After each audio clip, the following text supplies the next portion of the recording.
Okay? Like many folks who reject the idea of privilege and say they were not born seeing color but character, Darrell K. Royal grew up dirt poor and brick hard. The K in the middle of his first and last name has no period because it's not an initial but an honorific to his late mother, Katie Elizabeth, who died of cancer just 4 months after he was born. Royal was born in 1924 in Hollis, Oklahoma, just east of Oklahoma of Oklahoma and the Texas state line.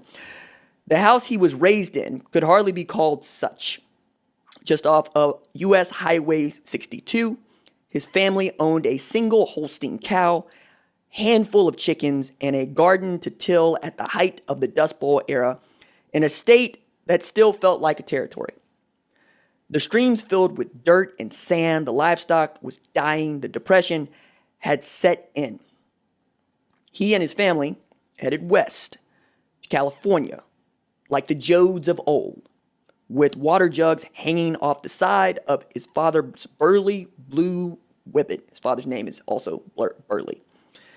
He picked fruit in the San Joaquin Valley, but it didn't take. He was ridiculed for being who he was, an Okie with a loud twang. So he moved back, where he blossomed into an outright football star. After serving in the military, he came to the University of Oklahoma. He played quarterback and once attempted 76 straight passes without a pick. He left OU with the school record for interceptions, longest punt, 81 yards, and longest punt return, 95 yards. After a couple stops at Mississippi State, the University of Washington, and the Canadian Football League, he was hired as the head ball coach, in charge at the University of Texas for a yearly annual salary of $15,000, 1957. Royal inherited a team from former UT coach Ed Price that finished 1-9 in 1956. One of that 1956 team's losses was the first at Texas Memorial Stadium against Texas A&M. That's also the only time Bear Bryant ever beat Texas. Another was to Bud Wilkinson's number 1 ranked Sooners, who stomped a mud hole in and walked dry Texas 45 to absolutely nothing. The same year, Prentice Gaught became the first black player on the University of Oklahoma football team. Over the next 20 years, Royal won 11 Southwest Conference titles, along with national titles in 1963, 1969, and 1970. He was voted Outstanding Coach of the 60s in a poll performed by ABC ahead of USC coach John McKay, Ohio State coach Woody Hayes, and Bear Bryant. Barry Switzer wasn't even thought about in that man in the 60s. He was still just like an offensive coordinator. Royal was so popular in the 60s that fewer than 6 weeks after John F. Kennedy was assassinated, a Houston attorney wrote a letter to Lyndon Baines Johnson recommending Royal for United States vice president. Kennedy was assassinated in 63, the same year that Texas won its first national championship with Royal. He'd also been head coach of the last all-white college football team to win a national championship in 1969, 15 years after the U.S. Supreme Court ended separate but equal as law and ruled schools must integrate in 1954. Royal took great pains to point out Arkansas, the team that finished number 2 in the polls in 1969, was also an all-white team. 6 of the first black football players to ever suit up for Texas played for him. None of them felt Royal valued them to the degree that he valued white players.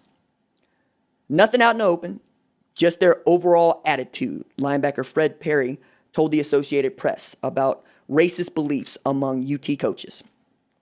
In a 5-part expose by the AP, the sentence was written, "Darrell Royal's image is so bad among some blacks that they suspect he even taunts and mistreats his maid."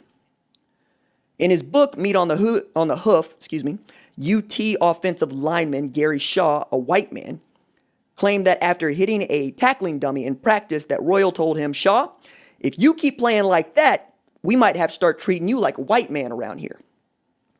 Alfred Jackson was roommates with Earl Campbell at Texas. In Asher Price's essential biography about Campbell, which you'll hear from a little bit later on, Jackson said his uncle told him not to commit to Royal's Longhorns.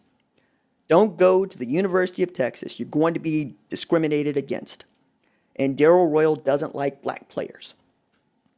You're never going to make it there. You're not going to get a chance to play. For his part, Jackson said Royal treated him fairly. But the word was out among black folks, and he admitted that.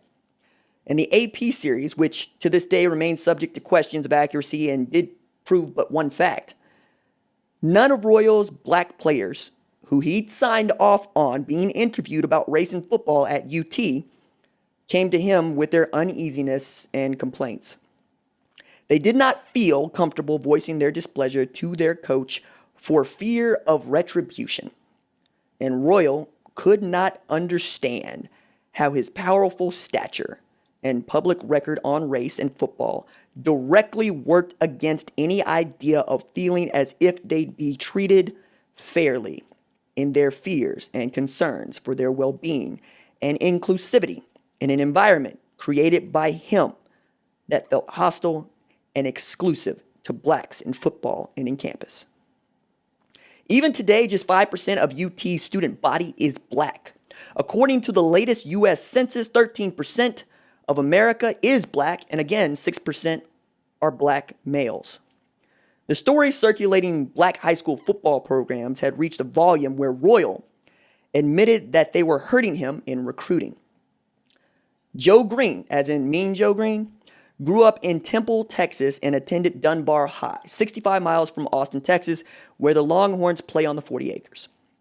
Green decided to play college football at a school twice as far away, with nowhere near the pedigree and tradition of Texas, and a directional school at that, University of North Texas, while refusing to even consider UT because of its record in delaying the recruitment of black players. Green went on to earn selection in 10 Pro Bowls, named All-Pro 5 times, named NFL Defensive Player of the Year twice, and NFL Man of the Year in 1979 en route to the Pro Football Hall of Fame. And he wasn't the only Texan that UT failed to sign from its state and its recruiting footprint until 1970, when Julius Whitter became the first black man to letter in football at Texas. At a moment when Michigan State coach Duffy Daugherty made his living recruiting Southeastern Texas, which had a heavy emphasis on Beaumont, the Spartans won 2 national titles in 1965 and 1966 and was the first major college football program to boast more black players than white players on the roster. Daugherty ran into Royal in a recruiting trip.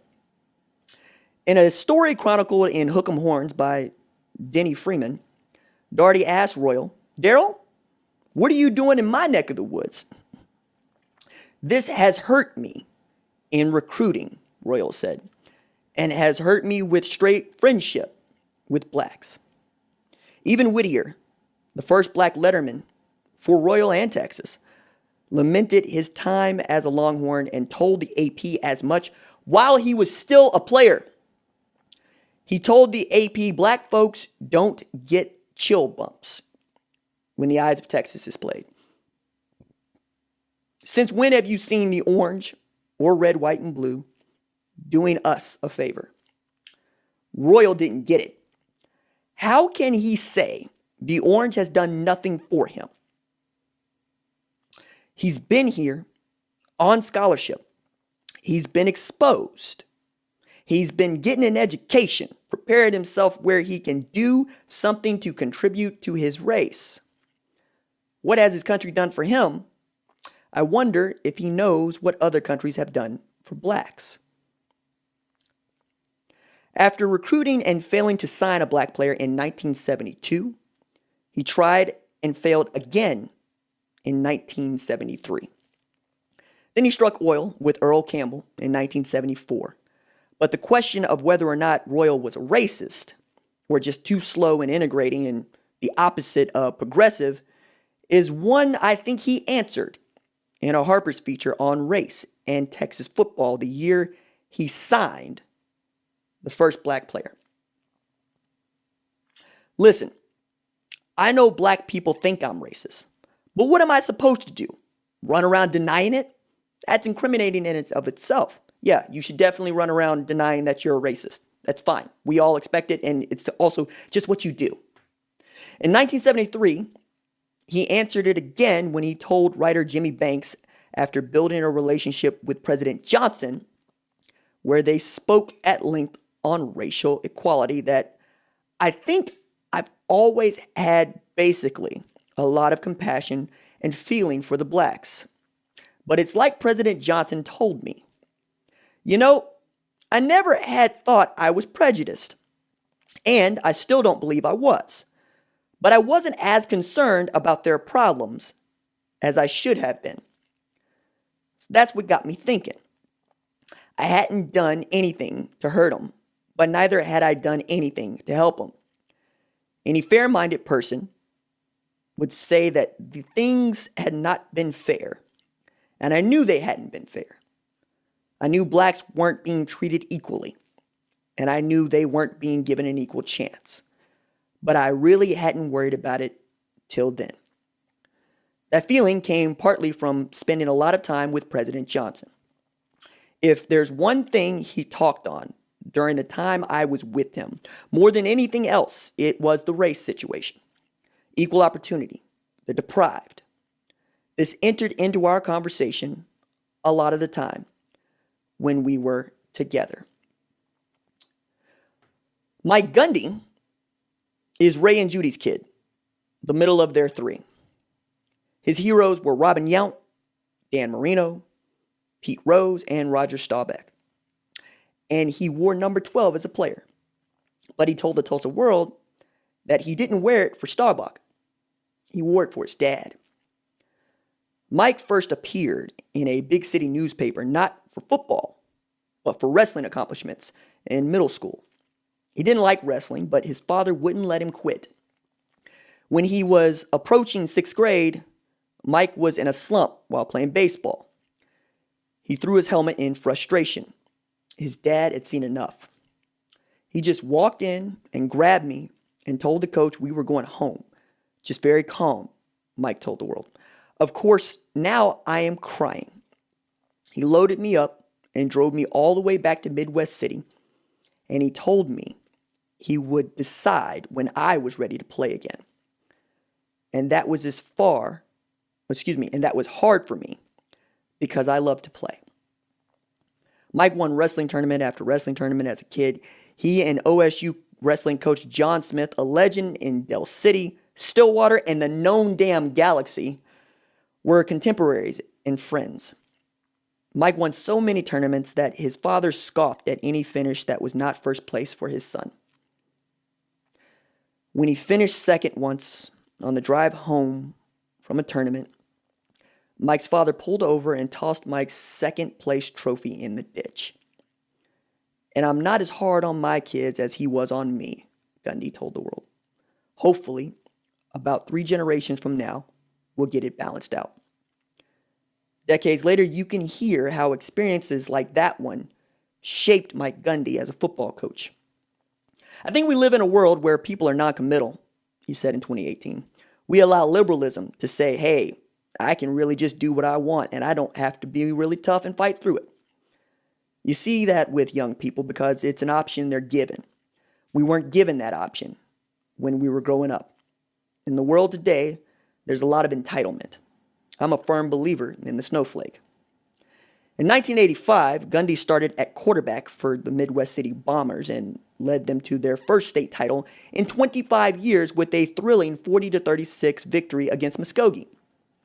When Gundy finished at Midwest City, he was so good, he was not only offered but committed to play at the University of Oklahoma. But Jamel Holloway was starting there and won the 1985 championship, he told Bill Connolly at SB Nation. He had 3 years left, so I was smart enough to say, look, their defense is always going to be awesome, and he just won a national championship. They only played Texas and Nebraska every year, and that they have the same level of talent as them. how am I ever going to break in and be the starter? For perspective here, Jamel Holloway was a true freshman when they won that championship. So that's like trying to follow Trevor Lawrence at Clemson. However, if you're committed, Mike Gundy would say, be committed. We should also add here, his brother Cale would also grow up to be a quarterback. He started at Oklahoma and has been an assistant in Norman for 2 head coaches for more than 20 years. He's perhaps the best recruiter in history this side of Switzer. Now, Mike seriously considered Oklahoma State while committed to Switzer and OU. But rather than tell Switzer himself that he wanted to visit Stillwater, he hoped his parents would. His father refused and told Mike he needed to call Switzer himself. He did and later admitted it was an extremely difficult thing to do, which leads me to this observation.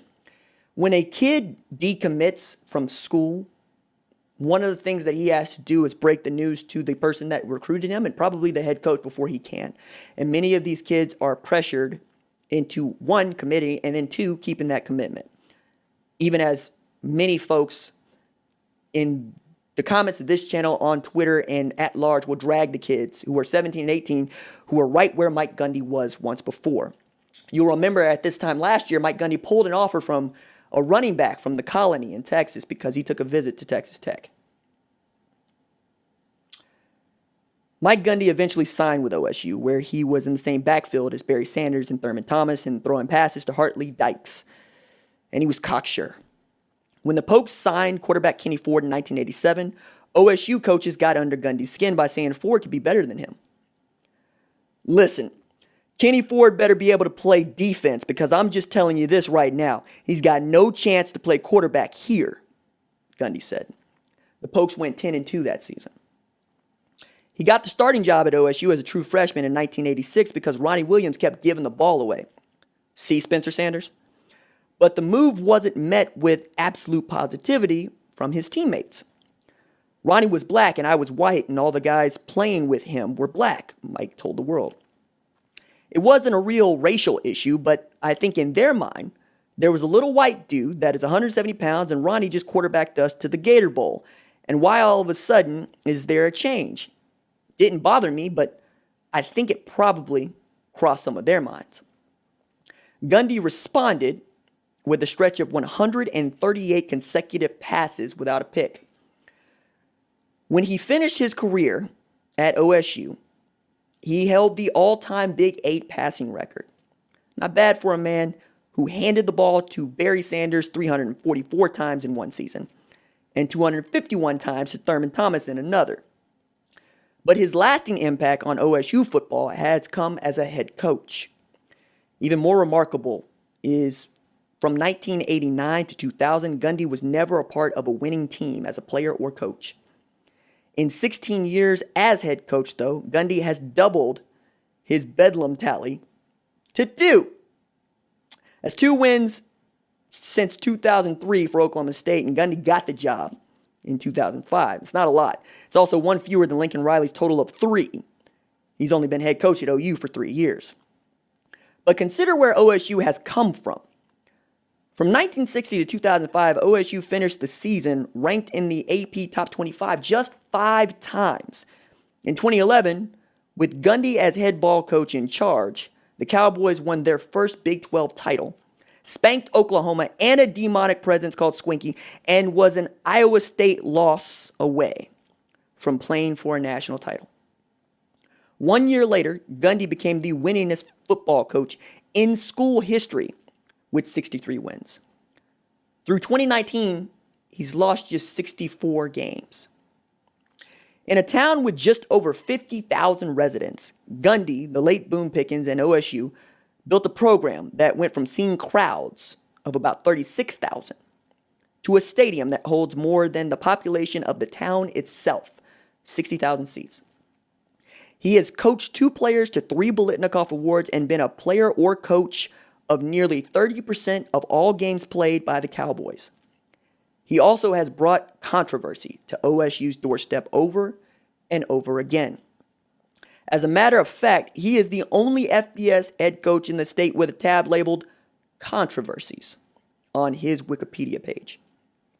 From his unprompted and full-throated support of One America News in April, to his wearing a shirt and a photo with the network's logo on it in June, to his 2007 declaration of his middle-aged manhood in a misguided defense of Bobby Reed, to his 2017 claim that his bosses at OSU stay angry with him and will eventually run him off, to his players' recent revolt on Twitter 2 weeks ago, to the 3 times he managed to botch apologizing for wearing an OAN shirt in 2 days, each a little more infuriating than the next, and only once recognizing it's not about the shirt.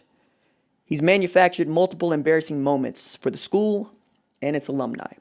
Members of the Black Alumni Society at OSU were so hurt and embarrassed that they felt it necessary to send the OSU Board of Regents 10 actionable recommendations for the upcoming school year, in large part due to how poorly Gundy has represented the university over the past 2 months and absence of action to correct it. And then there's this anecdote from a story in Yahoo Sports in which Anthony Diaz was a walk-on at Oklahoma State. His heart stopped during a practice in November last year. As Diaz was treated, Gundy moved practice away from him. Diaz woke in an ambulance. Gundy spoke to the team after practice where he referred to Anthony as Nate Diaz. Nate Diaz is a mixed martial arts fighter. Anthony Diaz is the kid Mike Gundy was supposed to protect. Like Darrell Royal, Gundy has proven to be the best coach in the history of the school. Both have achieved more at their respective programs than any coach before or since. Both reached a level of clout and cultural cachet within their respective universities that could have Royal, and still could Gundy, radically change how cultural diversity Gundy, and racial inclusivity Royal modeled. Royal and Gundy could have brought about change then and heretofore unforeseen and unrivaled now within their respective schools. Their legacies deserve investigation and their accomplishments acknowledged. Like Royal in the 60s, Gundy has demonstrated a refusal to change his behavior, to be more inclusive, less callous, and more thoughtful because he has never been forced to do so, as many judges forced public schools to integrate around the country in the decades following the decision of Brown v. Board of Education. Even more jarring, Gundy has given mounting evidence that a change in his case is unlikely given his past actions. Not long after Royal could no longer dispel his controversial record in integrating Texas Longhorns football, he retired. His relationship with the university and its officials had grown acrimonious, and he was losing interest in the job. But his longtime assistant and defensive coordinator Mike Campbell gave a different reason for his retirement. It wasn't his interest had waned, he said. What waned was the damn personnel. We ran out of Earl Campbells. While it stands to reason OSU Athletic Director Mike Holder and President Burns Hargis would anger a group of fans with any decision they choose to make as it pertains to Gundy's future as head coach in Stillwater, it's their silence, it's acknowledging Chuba Hubbard's voiced displeasure a week ago that has been loudest. Gundy relayed in his first apology a video with Hubbard that he was going to make some changes and issued a written statement to Yahoo Sports that claims he's doing more listening to his players. Now, what action is the university going to take in helping Gundy and the culture of the program change? The week-long answer has been as simple as it has been heartbreaking. Nothing.